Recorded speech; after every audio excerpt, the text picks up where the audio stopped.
অধিকারী আর মুখ্যমন্ত্রী হলেন শুভেন্দু অধিকারী, তাকে সাবাসে দিয়েছেন অমিত শাহ। কলকাতায় পৌঁছে বিমানবন্দরে সকালবেলায় সেই ছবি আমরা দেখিয়েছি আপনাদের, যেখানে পিঠ চাপড়ে শুভেন্দু অধিকারীকে সাবাসে দিতে দেখা গিয়েছে অমিত শাহকে। আর অমিত শাহর এই বডি ল্যাঙ্গুয়েজ, এই জেস্টার, কোথাও শুভেন্দু অধিকারী যে এই জয় এনে দিয়েছে বঙ্গ বিজেপিকে, সেই বার্তাই যেন দিচ্ছিল অমিত শাহর। সেই ছবি আপনাদেরকে দেখাচ্ছি ঠিক সেই সময় যে সময় অমিত শাহ শহরে এসে পৌঁছন।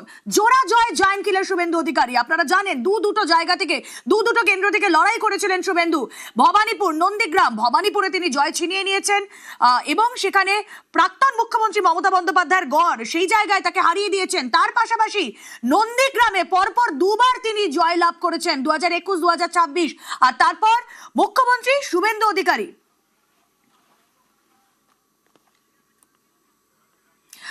আমরা তৃণমূল আমলে দেখেছিলাম 2016তেও জয় পেয়েছিলেন শুভেন্দু অধিকারী। নন্দীগ্রাম, যেটা কিনা শুভেন্দু অধিকারীর গড়, 2016 নন্দীগ্রামে জয় ছিনিয়ে আনেন শুভেন্দু অধিকারী। তারপরে বিজেপিতে যোগদান তিনি 2020-তে, এবং 2020-র পর 2021-এর বিধানসভা নির্বাচন, 2020 ডিসেম্বরে যোগ দেওয়ার পর 2021-এর মার্চে বিধানসভা নির্বাচন, আর সেই সময়ও তিনি মমতা বন্দ্যোপাধ্যায়কে হারিয়ে জয় লাভ করেন। আর তারপর এবারও নন্দীগ্রাম থেকে জয় পেয়েছেন শুভেন্দু অধিকারী। আর অবশ্যই বলতে হয় ভবানীপুর কেন্দ্র, হেভিওয়েট কেন্দ্র, সেখানে প্রেস্টিজ ফাইট ছিল, বিপরীতে ছিলেন তার প্রতিদ্বন্দ্বী মমতা বন্দ্যোপাধ্যায়, তাকেও হারিয়ে দেন শুভেন্দু অধিকারী। আর অতঃপর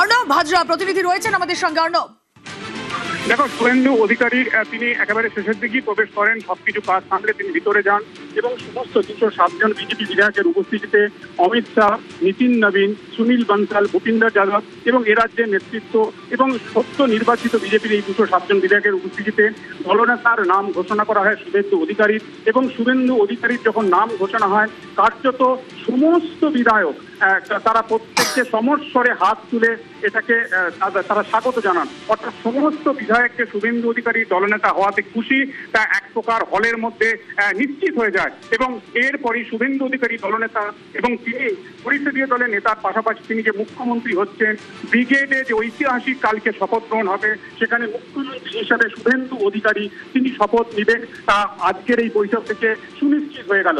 এর পাশাপাশি এখনো পর্যন্ত গুরুত্বপূর্ণ ক্যাবিনেট মিনিস্টার কারা হতে পারেন, ডেপুটি চিফ মিনিস্টার কারা হতে পারেন, সে বিষয় নিয়ে আলোচনা হওয়ার মতো একটা পরিস্থিতি রয়েছে, কিন্তু তাই নিয়ে কিন্তু এখনো নির্দিষ্ট কিছু ঘোষণা করা হয়নি। তবে শুভেন্দু অধিকারী যে নামটা নিয়ে বারবার মানুষের আগ্রহ ছিল, কে হচ্ছেন রাজ্যের মুখ্যমন্ত্রী, এই হিউজ ম্যান্ডেট 207 বিধায়ক নিয়ে 2/3 সংখ্যাগরিষ্ঠতা নিয়ে এ রাজ্যে বিজেপি ক্ষমতায় এসছে, তাদের মুখ কে হচ্ছে, মুখ্যমন্ত্রী কে হচ্ছেন, তা শুরুতেই বৈঠকের শুরুতে অমিত শাহ আসার পরই ঠিক হয়ে গেল।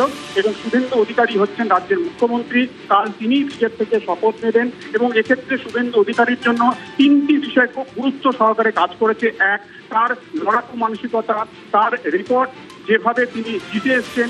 এবারও তিনবারের নন্দীগ্রামের বিধায়ক, তিনি ভবানীপুরে এবার মমতা বন্দ্যোপাধ্যায়কে তার মাঠে হারিয়েছেন 15,000-এর বেশি ভোটে। শুধু তাই নয়, তিনি সাংসদ ছিলেন, তিনি লক্ষণ শেঠের সঙ্গে প্রতিদ্বন্দ্বিতা করেছেন। এই বিভিন্ন বিষয়, অর্থাৎ সংসদীয় রীতিনীতি এবং পরিষদীয় দল বা পরিষদীয় রাজনীতি সম্পর্কে তার যে সম্যক ধারণা, সেটা তাকে এগিয়ে রেখেছে। একই সঙ্গে গত 5 বছর বিধানসভায় বিরোধী দলনেতা হয়ে 77 জন বিধায়ক জিতেছিল 2021 সালে বিজেপির এ রাজ্যে। সেই 77 জন বিধায়কের মধ্যে অনেকেই দল বদল করে তৃণমূল কংগ্রেসে যান, কিন্তু সেই 77-এর সংখ্যাটা এমন একটা পরিস্থিতি তৈরি হয়েছিল মাঝে, যে 77-কে নামতে কোথায় পৌঁছে যাবে বিশ্বাস করতে পারছিল না। দলের মধ্যেও একটা চোরা স্রোত ছিল সেই সময় বিজেপির মধ্যে। শুভেন্দু অধিকারী বিধানসভার মধ্যে যে লড়াই চালিয়ে নিয়ে গেছেন এবং বিধায়করা তিনি যেভাবে আগলে রেখেছেন, তাদেরকে নিয়ে যেভাবে আন্দোলনমুখী করেছেন, বিজেপিকে আন্দোলনের পথে নিয়ে গেছেন, সেটাও তার পক্ষে গেছে। এর পাশাপাশি এই অলিন্দ রাইটার্স বিল্ডিং বলো বা একই সঙ্গে তুমি যদি নবান্নের কথা বলো, এই যে অ্যাডমিনিস্ট্রেশন সামলানোর দক্ষতা, পুলিশ আইপিএস লেভেলে তার সামলানোর দক্ষতা, এটাও কিন্তু তাকে এগিয়ে রেখেছে। কারণ তিনি রাজ্যের ট্রান্সপোর্ট মিনিস্টার ছিলেন, তিনি ইরিগেশনের মন্ত্রী ছিলেন, তাহলে এ রাজ্যের মন্ত্রিসভা চালানোর প্রশ্নে মন্ত্রী হওয়ার তার একটা অভিজ্ঞতা রয়েছে। এই বিষয়গুলি নিয়েই শুভেন্দু অধিকারী এগিয়ে ছিলেন এবং সেটাই আজ বৈঠক থেকে সিদ্ধান্ত হিসেবে গৃহীত হলো। শুভেন্দু অধিকারী হলেন রাজ্যের পরবর্তী মুখ্যমন্ত্রী, যার শিলমোহর পড়ল বিশ্ববঙ্গ এই কনভেনশন সেন্টারে অমিত শাহের উপস্থিতিতে, এই বিজেপির নির্বাচিত বিধায়কদের উপস্থিতিতে, এবং দলমত যারা বিধায়ক ছিলেন প্রত্যেককে এই সিদ্ধান্তে সমর্থন জানান, স্বাগত জানান। অনেকে হাত তুলে এই সিদ্ধান্তে স্বাগত বা তাদের অভিবাদন জানান।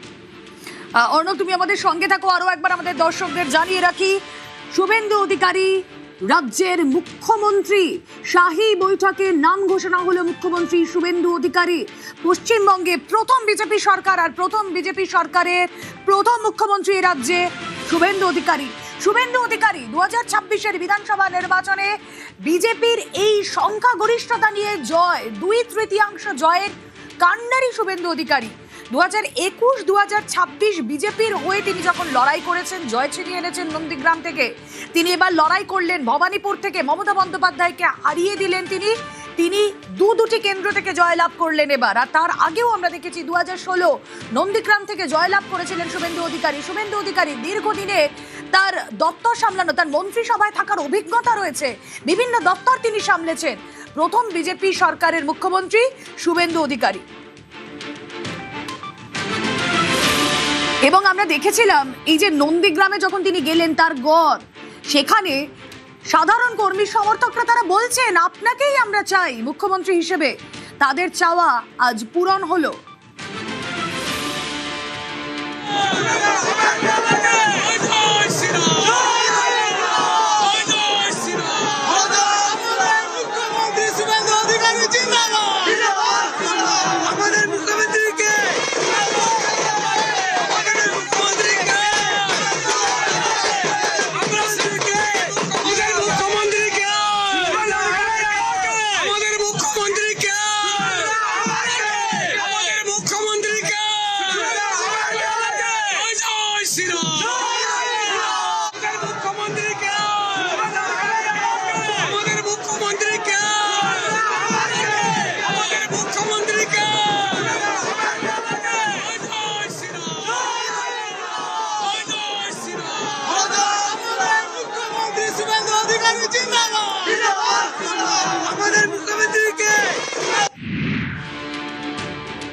জয়ের পর নন্দীগ্রামে যখন তিনি প্রথমবার যান, আর সেখানে গিয়েই তাকে ঘিরে বিজেপি কর্মী সমর্থকরা আবদার করেন যে হ্যাঁ, তাকে মুখ্যমন্ত্রী হিসেবে দেখতে চান। যেমন তাদের চাহিদা, যেমন তারা চেয়েছিলেন, তেমনই হলো।